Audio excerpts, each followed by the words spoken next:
What's up, people's DC193 Gaming Tech, back again with another video for y'all. So as you can see per title of the video, Nintendo Switch specs, clock speed, all revealed.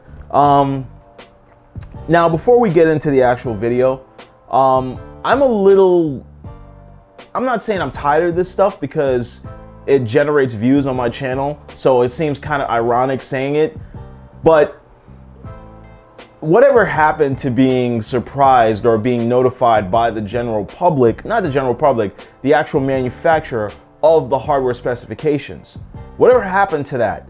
You know, whatever happened to being surprised? It's like nowadays you can't be surprised anymore. Like, and then you got these gaming nerds, these losers, or these PC elitists, these console fanboys. They go into E3 and they're like, I already know it's coming. Yeah, they talked about that like 6 weeks ago. Like, why am I watching the show? And you know what? You can't blame them, because these media sites go out of their way and just find everything to post on their channel to get a few 100,000 clicks, to start media bias, to start media fires. You know what I'm saying?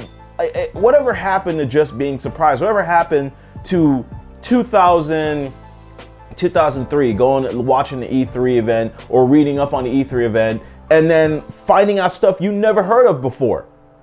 It's now like kind of like the stuff that we find out about or are like indie titles, because everything about everything about major third parties and AAA titles are all already being swamped all over the internet, or specifications of a new brand system is all over the internet, like not even giving Nintendo or anybody any time to talk about this stuff. Now, I know it's a double-edged sword, because I know someone in the comment section is going to be like, oh, what are you talking about? This is good because with the negative feedback they're getting, who knows, they're going to go back and change it. So it is a double-edged sword, but at the same time, you're not going to go in there feeling excited about something, finding out more about it. Look at how much people have just been all over the internet just looking for like Nintendo news like it's cocaine. You know what I'm saying? PlayStation 4 Pro like it was news, like it was cocaine. Xbox Scorpio's, you know, specs like it's cocaine. Then when the final specs are revealed, it's like, yeah, this is not what you told us that we're gonna have. It's a double-edged sword, because it's a backfire on the company, and it's good because they know what they're doing is wrong. But do they go back and change it? A lot of the times they don't even do that. But getting into the title of the video, Nintendo Switch, less powerful than the PlayStation 4. And I wouldn't even use the PlayStation 4, even though it is the PlayStation 4 is the Switch is coming out 3 years after the PS4 and the Xbox One. You know what I'm saying? It's sad because the PlayStation 4 is the most powerful system on the market as of right now, console.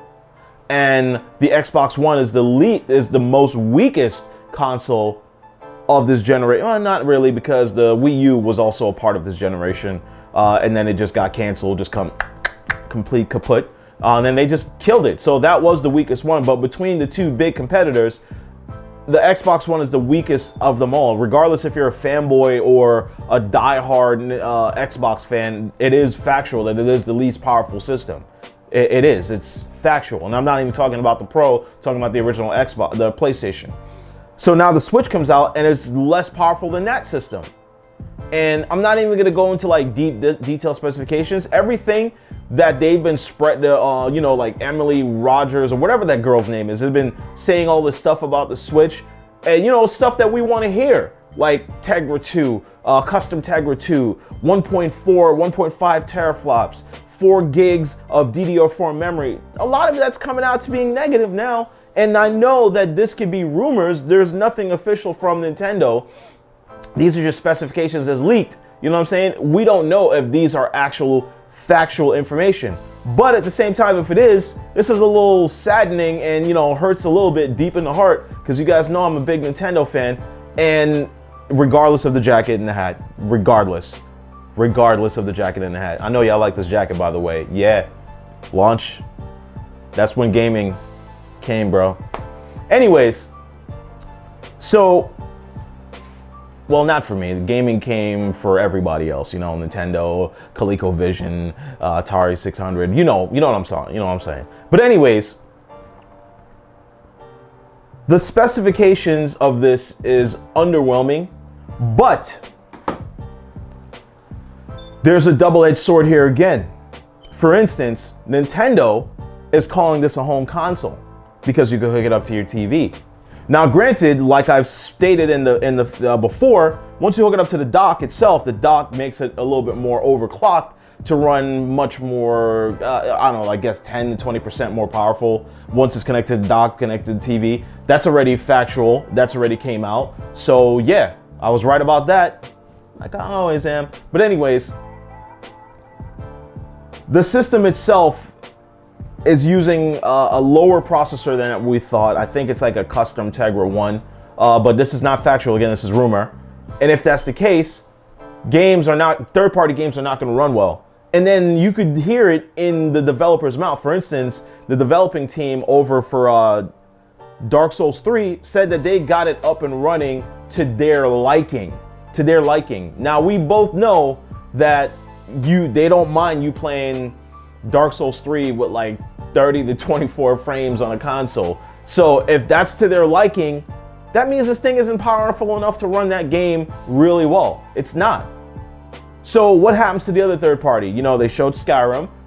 They showed NBA 2K is not going to need that much hardware to run.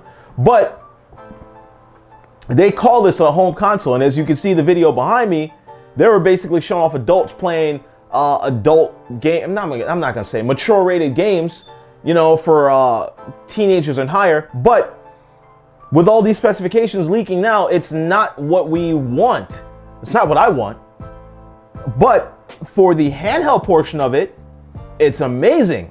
Now, I know people are gonna say, DC, you can't be saying this because this is a jack of all trades. You're right, this is a jack of all trades. The fact that the price is coming out at $249 or $299, it's cheaper than both the console's launch price, and it's a handheld, and it's a home console, and it's coming with Joy-Cons, and it's coming with a Joy-Con dock for the controller, and Nintendo's implementing VR with the kind of like the same cardboard thing, like Google Cardboard or Samsung, where you kind of like pop it in because they did a patent. This thing is a jack of all trades, and it's going back to cartridges for lower load time. You know what I'm saying? Everything's saved directly on the cartridge, and you could download some games. Still, there's no specifications of the internal the internal storage, and what type of SD cards it could take. Standard SD, micro SD, what's the maximum amount of SD, the price of an SD card, all that good stuff. Nobody knows. So at this point now, it's like this thing is all in a clusterfuck of nobody knows, saddening. This is the hype going slow, and it's gonna pop with a lot of upset fans. Moms and dads are gonna jump to this thing because it's something that can keep Timmy and Lisa quiet in the car. Then you also got Nintendo World at Universal Studios. That's gonna push this thing. Families are gonna go to Universal, they're gonna see this thing, and Nintendo's gonna market the hell out of it at Universal Studios and probably sell them at Universal Studios. So it's going to sell, but that same crowd of people that they showed in that trailer of the adults, the hardcore, the Nintendo fans that grew up, they're gonna be missing out because this thing's is gonna lack third-party support. Now, we're gonna have the Japanese support. We know we're gonna have that. You know, and Nintendo is gonna kill off the 3DS, and this Switch is gonna be the new handheld / home console. You know, but the system is lacking. It's 2013, man. I can almost guarantee you the next Samsung phone is going to be more powerful than this thing. The next Sony phone may be more powerful than this thing. The new HTC phone is going to be more powerful than this thing. You know what I'm saying? The next iPhone is going to be more powerful than this thing. They already have things out there like the Tegra or the Nvidia Shield that's powerful than this thing. Anyways, I don't know. You guys tell me what you think in the comment section. Tell me how you guys feel about this. I mean, are you still excited for the Switch? Let's be real now. Stop being a Nintendo fan and think outside the box. For once in your life, think outside the box. Are you satisfied with just having Japanese developers and Nintendo first-party titles and probably no Western developers backing the Switch? Because let's be real, none of the games that's coming out in the next 4 years on these Xbox One and the Scorpio and the PlayStation 4 and the Pro are gonna run well on the Switch.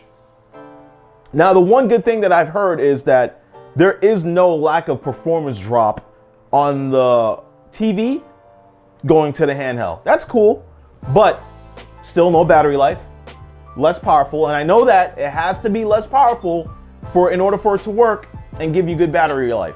I know that, but tapping into that magical unicorn power once it's on the dock should fix all those problems. But anyways, people, it's DC19 Theory Gaming Tech. I'm dragging this video out. As usual, like, subscribe, and comment. And thank you for the likes and subscribe. And hit that like button, people. Let's get 1,000 likes. 1,000 likes.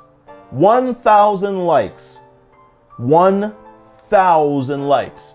1,000 likes. 1,000 likes. Peace.